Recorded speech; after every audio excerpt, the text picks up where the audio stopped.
I'm Martin Westwell. I'm the Chief Executive of the SACE Board. Hi, I'm Stuart Mossman, Chief Executive Officer of SATAC. We've had lots of questions about what's going to be happening with the SACE this year and the ATAR and university admissions. So we've got together to spend a couple of minutes just to try and answer some of your questions and give you a bit of information about what we're thinking about for this year. One for Martin. Rowan from Darwin High School wants to know, is there going to be a national approach to the way Year 12 is going to be assessed this year, or will it be state by state? We've all, across all the states and territories, decided that we're going to have a common approach. We're all committed to doing exams this year. We're going to focus on the learning, going to make sure that that's occurring throughout the year and focus on the exams. We're all thinking across the country about we're going to have to make some little changes to some of the curriculum and some of the assessment. And that really is going to depend on how things turn out, how long schools are affected for. But we are all working across it to make sure that we've got a consistency across the country. All right, this one's for Stuart, from Maddie, from Emmanuel College. Will the ATAR go ahead? And if not, how will we be able to apply to university? So yes, great question. Thanks, Maddie. The ATAR will go ahead. That's certainly the intention, and that will happen nationally, not just locally. Obviously, we'll see how things unfold over the course of the year. So Martin and I will work very closely to make sure that things remain on track to enable the ATAR to be calculated and distributed. We'll also be working with our interstate counterparts to make sure that the ATAR is done consistently as it is every year. Abby from Banksia Park International High School wants to know what is going to happen with tests and exams, especially if there is an extended lockdown. We are going to do exams and we'll carry on with some of the tests. Of course, well, the challenge for us is how we're going to do it, how we're going to get you together to do those exams. We know that there are other ways of doing supervised tests. You know, this isn't a problem just for South Australia. We're dealing with this across the world. So we're learning from each other and we will find ways of supervising tests. Of course, we'll have to see with exams just where we are. We might be back in school by the end of the year. We might add a little bit of time and push them back a bit, but we're still going to do the exams one way or another. All right, we've got a question from Amy at Seaview High School. How will exams run and what will be the expectations on students if we can't all be in the same room to do it? So there's a challenge about how we do exams, but we're finding solutions. We know we can supervise tests and exams in other ways, perhaps in the traditional way. We can use technology. We're exploring some of those solutions right now. Of course, what we want to really make sure is that the learning occurs in Year 12, and that's why we're holding on to the exams, to make sure that whatever learning you're doing is not only valuable, but is valued in the SACE as well. Okay, question from Ethan from Seaview High School. How would bonus points and compensation for ATAR work? Are some subjects going to be given more compensation because they require more teacher input? Thanks for the question, Ethan. So maybe if I deal with the ATAR first, the ATAR is calculated consistently across the whole country, and it actually takes into account everybody together it's studying at the same time. It's actually a selection rank used only for a very specific purpose, which is university entry, and it's not a score, so it's not a grade as you will receive through the SACE. So naturally we'll have a look at what unfolds over the course of the year, and should any adjustments need to be considered, we'll take those into account and we'll do those uniformly, both here in South Australia and Northern Territory, but also across the country. What we are anticipating, though, as Martin has explained also, is that any adjustments that may need to be made in recognition of different circumstances for students studying through the SACE would be dealt with within the SACE before the certificate's awarded. I can assume I can say that. Yeah, absolutely. Yeah, absolutely. All right. This is from Sian from Nazareth Catholic Community. Thanks for your question, Sian. Will the SACE board take into account that many of the primary sources organised for a research project might be pulling out from communication? Yeah, I can see it's tricky, isn't it?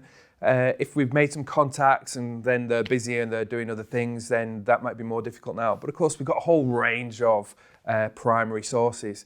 It could be speeches, interviews, documents that people have written, TED Talks, as long as it's coming from that primary source, from what's actually going on at the time, the researcher, the thinker, the person that's had the experience that you want to draw on. I think there's enough primary sources. You might have to pivot, you might have to shift a bit and not use the person that you were thinking about. But I think there's plenty out there that you could use in your research project. Okay, Layla from Renmark High School. How would I complete 140 hours of work placement in an aged care facility as part of my course and still achieve my Cert 3 by the end of the year? That's a great question. There's a real challenge there, isn't there? Because we know that students have been asked not to attend places like aged care facilities to do things like vet or other aspects of their work. We're going to have to get the balance right with this. Of course, as always, we want to focus on the learning. We want to make sure that you've been set up for your next steps, whatever that might be in the workplace. We're all working closely together. I know Stuart works with TAFE. We're working with TAFE in the universities. We're all working together to make sure that pathway is going to be open to you. So, for example, you might not get enough credits through your vet to get your SACE this year. But what we'll make sure is that you've got a pathway, you've got a transition into going into the workplace, continuing your qualification, and then when you've got that qualification, you can provide the evidence of that to us at the SACE board, and we'll provide you with your SACE certificate. So the timings might be out a little bit, and we already do that actually for a lot of vet for students who go on into the next year before they get the SACE. But you'll be able to do that, but just maybe not in the way that we'd expected or planned for this year. All right, next question. This is from Nyati at Seaview High School. What about the UCAT? That's probably for me. So the UCAT isn't actually run by SATAC. It is a completely separate test, and it's really only used for those high competitive courses like medicine and dentistry. But all the information we have is that the UCAT will proceed as planned. There is a separate website that you can go to, and there's a lot of FAQs there, and it talks about what their plans are for the UCAT this year.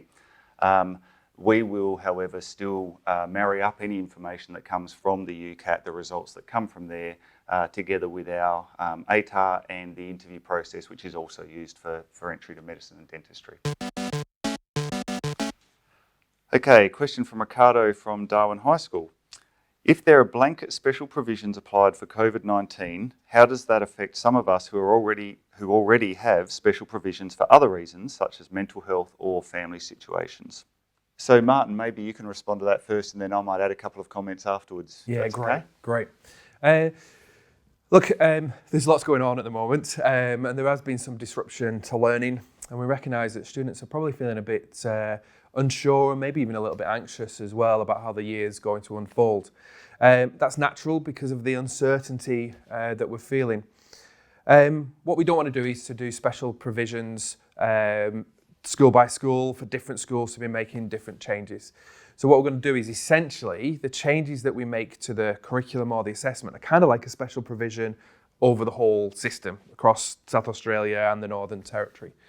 And so we'll, again, focusing on the learning, making sure that you can access the learning, you can access the assessment. Really, that's what special provisions are all about.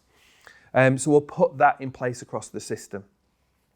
Specifically, people might have their own existing special provisions because of different personal situations, and all of those will hold.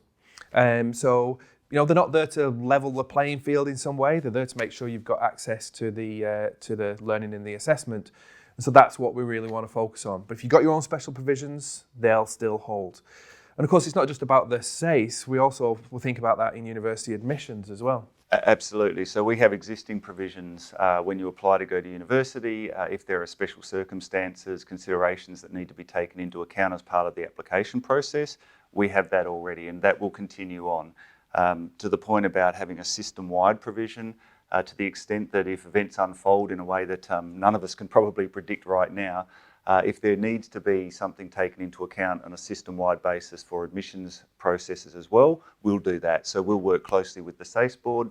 Martin and I talk very regularly.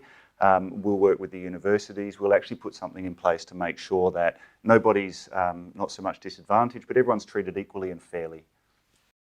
All right, next question. This one's from Angus from Emmanuel College. He's asking, what happens if, for some reason, there aren't any SACE results and we can't calculate an ATAR?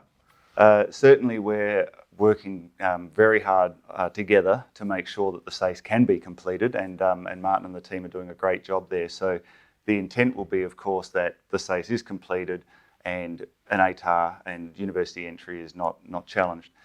Having said that, if it is a worst case scenario, as has been described, we will work and are already working with the universities to look at potential scenarios that might eventuate.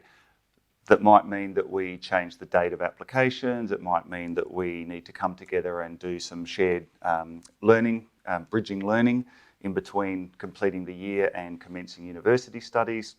We'll look at what that means for results, when they might be available, how they might be determined or assessed in order to make offers to places in university. We don't know what it's going to look like at the moment, but rest assured we're all working very closely and very frequently in frequent contact to look at potential scenarios, and as soon as the picture starts to become a bit clearer over the course of the year, we'll put some of those things in place and communicate those out so that everybody knows where they stand. Right now we don't know, but rest assured we'll make something work. Yeah, we've been working really closely together to make sure that in our scenario planning, we're ready, so no matter what happens, we'll be ready to support you to make an effective transition into universities or TAFE. Okay, a question from Nick from Seaview High School. One for you, Martin. How will practicals be graded if we cannot do them at school, but we can do them at home? Yeah, great. So we recognise that this is quite a tricky thing, that in lots of the subjects, there's a practical or there's something that you're expected to do outside of school. We recognise that some students might have facilities, equipment, stuff that makes that easy, and for some students they're just not going to be able to get hold of that. So that's something that we're really thinking about and dealing with. It's quite a complex problem, and so what we don't want to do is just come up with a simple answer. So what we're doing is we're working with your teachers. We're getting all the teachers of particular subjects together and having a conversation about, well, what should we do about this? One of the reasons is that we want to make sure that it's doable, it's pragmatic, it's achievable in the way that your teachers are teaching you. The other thing is that we really want to hold tight onto the learning, that promise that we made to you that you were going to learn some stuff in these subjects. So the practicals might be a bit different. It might not be so much hands-on. It might be something online. If you were asked to collaborate, that might be, again, using technology to do that in some way. So we're really mindful of this issue. What we're really focused on, of course, is the learning and the fairness, and we'll have some advice for your teachers really soon. Okay, question from Matthew from Nazareth Community College. If VET is shut down, will we still get SACE points for this VET? Mm-hmm. So people are doing VET in different ways, and if people are doing VET towards carrying on to TAFE, an apprenticeship or something like that, they might finish that VET off next year. And so when you do that, you can give us that evidence of your learning, and we'll put that in the SACE and you can get your SACE. So you might not get your SACE this year, but we'll value all of the learning you've done this year and all of the learning you do next year and in subsequent years to be able to provide you with a SACE. So it might not be quite as planned, but you'll get that. For other students, I know they might be doing VET just as part of the learning and using that to go on to university maybe, and they're looking for an ATAR. We recognise that you might not finish your qualification before you finish year 12.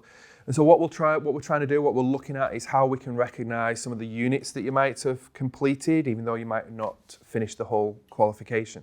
And if you get 20 credits of VET in that way, we'll make sure that we can, one way or another, recognise that. And I think that applies to the ATAR as well.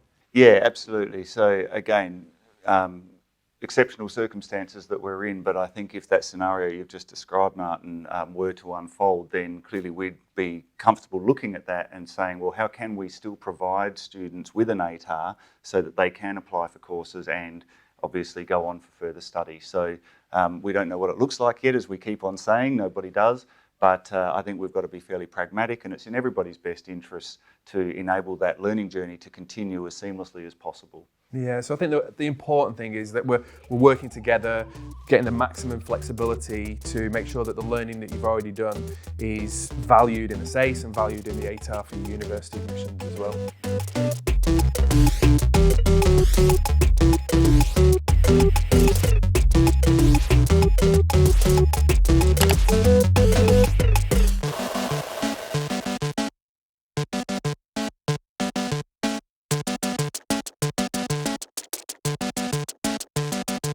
System shut down.